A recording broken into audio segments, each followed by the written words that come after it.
कोनी दयाद कर माने पेट में दुगे उन पी लगे तुनी उन माँ बोला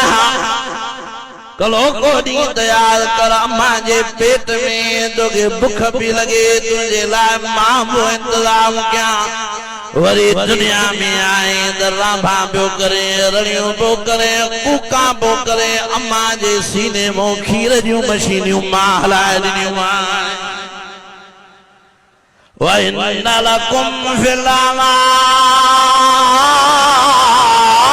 لَعِبْرَةً نُسْقِيكُم مِّمَّا فِي بُطُونِهِ مِن بَيْنِ فَرْثٍ وَدَمٍ لَبَنًا خَالِصًا سَائِغًا لِلشَّارِبِينَ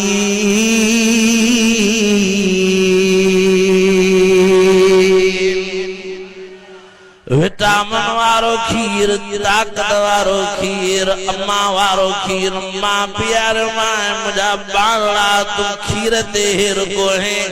अम्मा जो खीर शदायो माँ दवरी बाकरो खीर रेडो खीर ओठो खीर गौन वारो मेहन वारो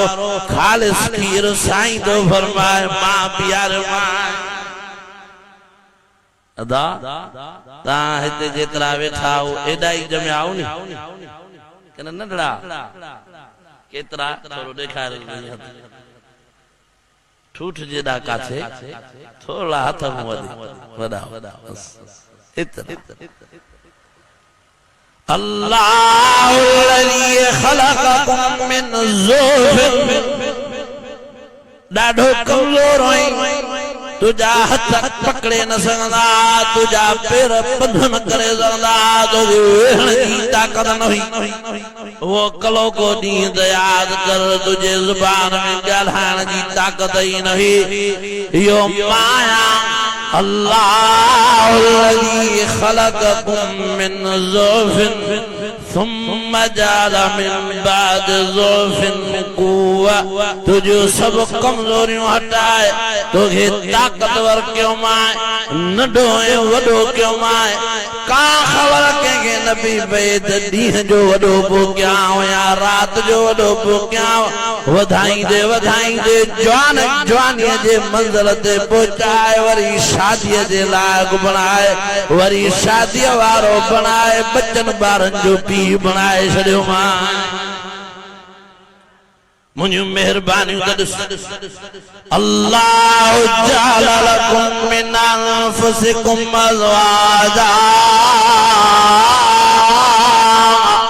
वजअल लकुम मिन अज़वाजिकुम बनीन वहफदतन वरज़क़कुम मिन अत्तय्यिबात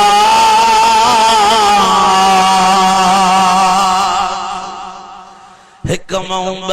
बिन मोटे तिनमो चार चैनमो पंज वारी वलर मांड नामा हेदों डोटाता जन नाना नाना कंदा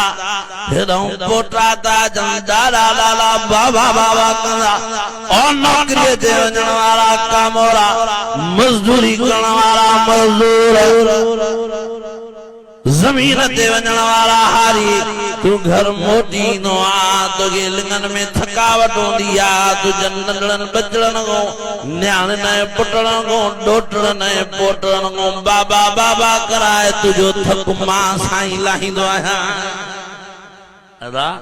घर वींदा नंढड़ा नंढड़ा बचड़ा जड़ी बाबा बाबा करे चिंबड़दा त